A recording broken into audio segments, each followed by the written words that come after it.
ಭತ್ತದ ನಾಟಿಗೆ ಅನುಕೂಲವಾಗುವಂತೆ ಕಾಲುವೆಗಳಿಗೆ ಸಮರ್ಪಕ ನೀರು ಪೂರೈಕೆ ಮಾಡಬೇಕೆಂದು ಆಗ್ರಹಿಸಿ ಹಾಗೂ ಕಟ್ಟು ನೀರು ಪದ್ಧತಿ ವಿರೋಧಿಸಿ ನೂರಾರು ರೈತರು ಮಳವಳ್ಳಿ ತಾಲೂಕಿನ ಕಾಗೇಪುರದ ನೀರಾವರಿ ಕಚೇರಿಗೆ ಮುತ್ತಿಗೆ ಹಾಕಿ ಪ್ರತಿಭಟನೆ ನಡೆಸಿದರು.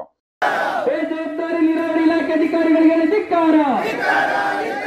ಬೇಕೇ ಬೇಕು, ಬೇಕೇ ಬೇಕು. ಏನೇ ಬರಲಿ, ಯಾರೇ ಬರಲಿ, ಬಂಧುಗಳೇ. ಪ್ರಗತಿಪರ ಮುಖಂಡ ಭರತ್ರಾಜ್ ಮಾತನಾಡಿ, ಭತ್ತದ ನಾಟಿ ಮಾಡಲು ಸಮಯ ಮುಗಿಯುತ್ತಿದೆ.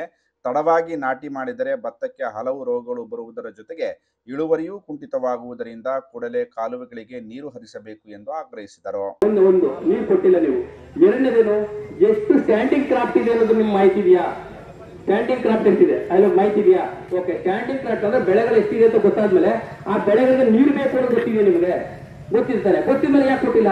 ಈ ಕಬ್ಬು ಇಡೀ 12ನೇ ತೂಗಲ್ಲಿ ಎಷ್ಟು ಕಬ್ಬಿರೋದು, ಅಥವಾ ರೇಷ್ಮೆ ಕಡ್ಡಿ ಎಷ್ಟಿರೋದು, 13ರಲ್ಲಿ ಎಷ್ಟಿರೋದು, 20ರಲ್ಲಿ ಎಷ್ಟಿರೋದು, ಅದೆಲ್ಲ ನೀವು ಮಾಹಿತಿ ಇದ್ಮೇಲೆ ಅದಕ್ಕೆ ನೀರು ಕೊಡ್ಬೇಕು ಅನ್ನೋದು ಜವಾಬ್ದಾರಿ ತಾನೆ, ತಿಳುವಳಿಕೆ ತಾನೆ. ಅದು ಇಷ್ಟು ನೀವು ನೀರನ್ನು ಕೊಟ್ಟು ಎಷ್ಟು ದಿನ ಆಗಿರೋದು? ಇಲ್ಲಿ ತನಕ ನೀರು ಯಾಕೆ ಕೊಡ್ಲಿಲ್ಲ ನೀವು? ಅದಕ್ಕೆ ಮೊದಲು ಒಂದು ಉತ್ತರ ಕೊಡಬೇಕು.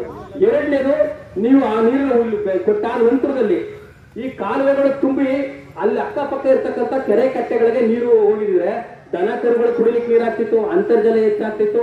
ಆ ನೀರಿನ ಸ್ಟೋರ್ ಇದಕ್ಕೆ ಹೋಗ್ತಾ ಇದ್ವಲ್ಲ, ಬೋರ್ವೆಲ್ಗಳು ಇದ್ದಾಗ ಆ ವಿನಾಕಾರಣ ಹೋಗ್ತಾ ಇದಲ್ಲ ನೀರು. ಒಂದು ನಿಮಿಷ, ಆ ವಿನಾಕಾರಣ ಹೋಗೋ ನೀರನ್ನ ನಾವೇನೇ ಸದ್ಬಳಕೆಯನ್ನ ಮಾಡ್ಕೊಳ್ಬಹುದಾಗಿತ್ತು. ಅದನ್ನ ಸದ್ಬಳಕೆ ಮಾಡ್ಕೊಳ್ತಕ್ಕಂಥ ಪ್ರಯತ್ನದಲ್ಲೂ ನಿಮ್ಮ ಇಲಾಖೆ ವಿಫಲ ಆಗಿದೆ ಅಂತಕ್ಕಂಥದ್ದು ಎರಡನೇದು. ಮತ್ತೆ ಅದ್ರ ಜೊತೆನಲ್ಲೇ ಈ ಕಟ್ಟು ಪದ್ಧತಿ ಅನ್ನೋದು ಏನಿದೆಯೋ ಆ ಮೂರನೇದು ಕಟ್ಟು ಪದ್ಧತಿ ಅನ್ನುವಂಥದ್ದು.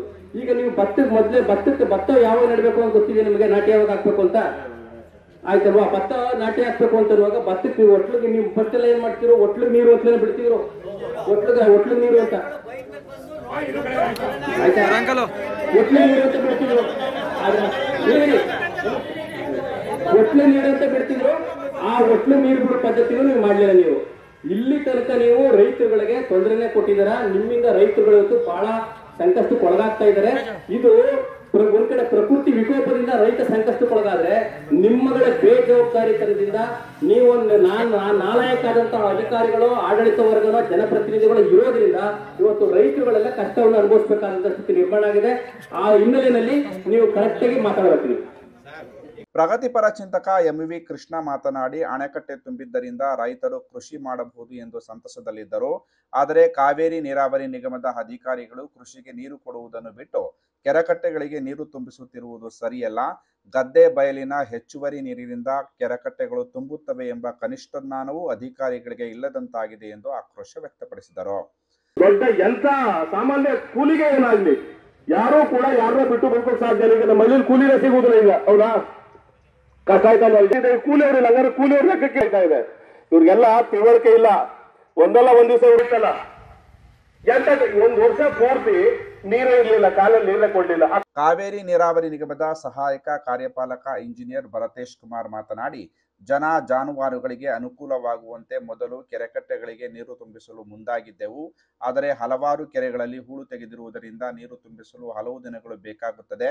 ಇದನ್ನು ಅರಿತು ಕೃಷಿಗೆ ನೀರು ಬಿಡಲಾಗುತ್ತದೆ. ಹೆಚ್ಚಿನ ನೀರನ್ನು ಪಡೆದು ಯಾವ ರೈತರಿಗೂ ತೊಂದರೆಯಾಗದಂತೆ ನೀರನ್ನು ಒದಗಿಸಲಾಗುವುದು. ಜೊತೆಗೆ ಕಟ್ಟು ನೀರು ಪದ್ಧತಿಯನ್ನು ಕೈಬಿಟ್ಟು ನಿರಂತರವಾಗಿ ನೀರು ಹರಿಸಲಾಗುವುದು ಎಂದು ಭರವಸೆ ನೀಡಿದ ಬಳಿಕ ಪ್ರತಿಭಟನೆಯನ್ನು ವಾಪಸ್ ಪಡೆಯಲಾಯಿತು. ನಮಸ್ತೆ. ಇವತ್ತು ತಳವಾಡಿ ಕಚೇರಿಗೆ ಎಲ್ಲ ರೈತ ಬಾಂಧವರೆಲ್ಲ ಬಂದು ನಮ್ಮ ನಾಲೆಗಳಿಗೆ ನೀರನ್ನು ಕುಡಿ ಅಂತ ಅಂದ್ಬಿಟ್ಟು ಆಗ್ರಹಪಡಿಸಿರ್ತಾರೆ. ಹಾಗಾಗಿ ಆಗಲೇ 5 ದಿನ ಮೇಲ್ಗಡೆ ನಾವು ನೀರು ಕೊಟ್ಟಿರೋದ್ರಿಂದ ಕೆಳಭಾಗಕ್ಕೆ ಇವತ್ತು ಸಾಯಂಕಾಲ 6 ಗಂಟೆಗೆ ನಾವು 2ನೇ ಸೆಕ್ಷನ್ಗೆ ನಾವು ನೀರನ್ನು ಕೊಡಲಿಕ್ಕೆ ಒಪ್ಕೊಂಡಿದ್ದೀವಿ.